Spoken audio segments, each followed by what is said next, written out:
Você sabia que o cinema no Brasil chegou em 1896, pouco depois de se espalhar pela Europa? Vem comigo que eu vou te contar alguns fatos e curiosidades dessa cultura cinematográfica. Roda a vinheta!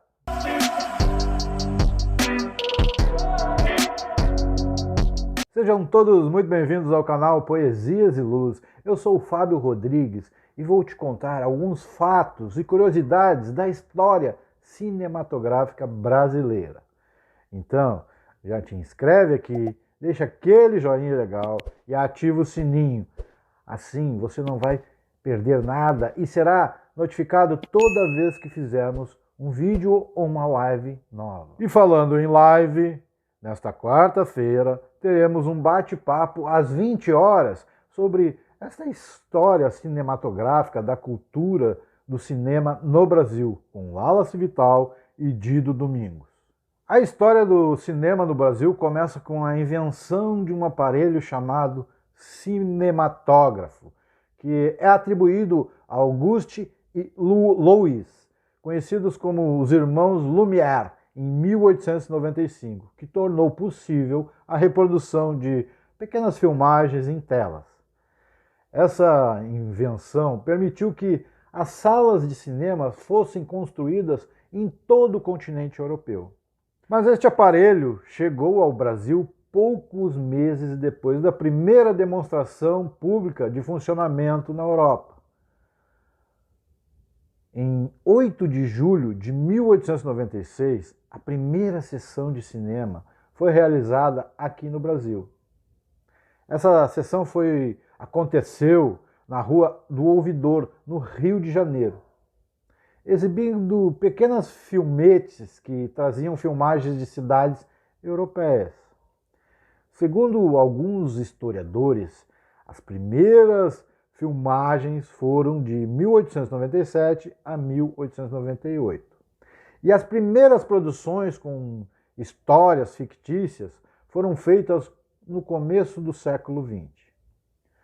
Tivemos aí duas correntes neste início do cinema nacional, o cinema novo e o cinema marginal. E este foi o ponto de partida do cinema aqui no Brasil. E uma vez que essa novidade chegou aqui, as primeiras filmagens começaram a ser realizadas. Mas para isso eram necessárias filmadoras, e as primeiras chegaram no nosso país na década de 1890. As primeiras filmagens realizadas no Brasil foram feitas por Vitório de Maio, Afonso Secreto e José Roberto Cunha Salles. Atualmente, considera-se que o primeiro filme gravado no Brasil foi Chegada do Trem em Petrópolis, em 1897. Este filme, supostamente, grava uma estação em Petrópolis, de um trem que carregava o presidente Prudente de Moraes. Mas muitos ainda questionam a legitimidade desta filmagem, alegando que ela pode ter sido gravada não aqui no Brasil, mas sim lá na Europa. Outra filmagem muito importante foi realizada por Afonso Secreto, quando ele retornava de viagem da Europa em 1898. Afonso Secreto era o responsável pela aquisição de filmes para exibição em um cinema do Rio de Janeiro. Em uma dessas viagens, ele trouxe uma filmadora ao Brasil e quando chegou, gravou uma vista da Baía de Guanabara. Essa filmagem aconteceu em 19 de junho de 1898 e é por conta dela a data do Dia do Cinema Brasileiro, data comemorada em homenagem ao cinema nacional, que é celebrada em 19 de junho.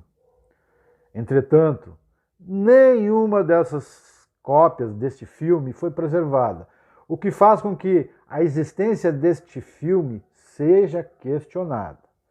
Os primeiros filmes produzidos aqui no Brasil eram pequenos documentários que retratavam cenas do cotidiano. Mas a partir do século XX, o cinema começou a se popularizar. Diversas salas de cinema fixo começaram a ser construídas no Rio de Janeiro e em São Paulo.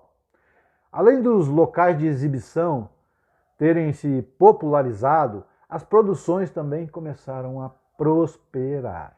Eram produções de orçamento baixo, de qualidade técnica incipiente, mas mesmo assim, as primeiras produções com histórias de ficção foram produzidas. Essas produções eram principalmente obras de comédia, embora tanto não houvesse produções dramáticas. Entre os filmes produzidos, houve obras que tiveram mais de 800 exibições, um número muito expressivo para a época. A partir de 1909, um pequeno fenômeno se estabeleceu nas salas do cinema do Brasil: os filmes cantados. Nessa época, os filmes eram mudos e os donos das salas de cinema, pensando em tornar seu negócio mais atrativo, passaram a contratar atores e cantores para dublar os filmes ao vivo. Essa prática atraiu pessoas para os cinemas de São Paulo e do Rio de Janeiro. Mas a partir da década de 1910, o cinema nacional começou a sofrer a concorrência do cinema estrangeiro, sobretudo dos filmes produzidos em Hollywood. A invasão dos filmes estrangeiros no cinema nacional se acentuou depois da Primeira Guerra Mundial, quando os Estados Unidos passaram por um forte crescimento econômico. A partir da década de 1930, a entrada de filmes norte-americanos foi facilitada pelo governo e os cinemas nacionais passaram a priorizar produções estrangeiras. Embora o governo ainda explorasse o cinema para transmitir os telejornais, pequenos jornais passados no cinema, que traziam notícias do governo. E apesar da influência do cinema estrangeiro, o cinema brasileiro ganhou novo fôlego na década de 1930. Exatamente, neste ano surgiu uma produtora de filme chamada Cinédia, que passou a produzir algumas obras que deram origem a um gênero conhecido como chanchadas. Esse gênero viveu seu auge na década de 1940 e 1950 e perdeu força na década de 60. As chanchadas eram produções filmíticas que exploravam temas de cultura popular, especialmente o carnaval, e traziam enredos dramáticos e humorísticos e possuíam musicais. Nesse gênero, uma figura se estabeleceu como um dos grandes nomes da cultura brasileira: Carmen Miranda. Ela participou de filmes como Alô, Alô, Brasil e Alô, Alô, Carnaval. Antes de eu continuar, não te esquece de te inscrever aqui no canal e compartilhar este vídeo com alguns de seus amigos, se você estiver gostando deste vídeo.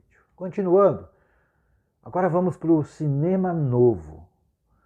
A partir do final da década de 1950, uma corrente cinematográfica se estabeleceu em nosso país e se tornou uma das mais importantes do nosso cinema, o chamado Cinema Novo. Esta corrente era altamente politizada e realizava críticas ao estado do cinema brasileiro, fortemente influenciado pelo cinema norte-americano. Além disso, as produções do Cinema Novo procuravam denunciar a pobreza da população brasileira, criticando gargalos da nossa sociedade como a desigualdade. As obras do Cinema Novo também se conectavam com ideias que procuravam promover a defesa da classe trabalhadora. E toda a denúncia que essa corrente fez da situação do país ficou conhecida como estética da fome. As obras do cinema novo foram alvo de muita censura e os militares procuravam investir em obras não politizadas. A censura do período permitiu que as pornô-chanchadas se tornassem o principal gênero do cinema nacional. Esse gênero misturava obras dramáticas com cenas humorísticas e eróticas. Outro concorrente que foi fortemente influenciado pelo contexto da ditadura foi o cinema marginal. Dentro desta corrente havia filmes de diferentes gêneros e ela reforçava algumas das características do cinema novo, como a denúncia das desigualdades sociais do nosso país. Grande parte das obras dessa corrente foi barrada pela censura da época. Contrário do cinema novo, o movimento dos anos 60 de Glauber Rocha e Nelson Pereira dos Santos, o cinema marginal não possuía uma coesão interna, sendo assim, não foi reconhecido como um movimento. Acabou sucumbindo no início dos anos 70 devido a uma série de fatores. Um deles era a pressão dos militares, que exilaram os diretores Júlio Bressani e Rogério Sganzerla, idealizadores da produtora Belair. Fora isso, havia o desinteresse do mercado exibidor e do próprio público. O cinema marginal é reconhecido devido às características presentes em toda a sua filmografia, a maneira como foram produzidos e a forma de divulgação. Alguns elementos estruturais conduziam as produções feitas pelos marginais, entre aspas, a contracultura, classicismo narrativo, presença de elementos objetos, confronto com o público, citação das chanchadas, crítica à sociedade de consumo e da comunicação em massa.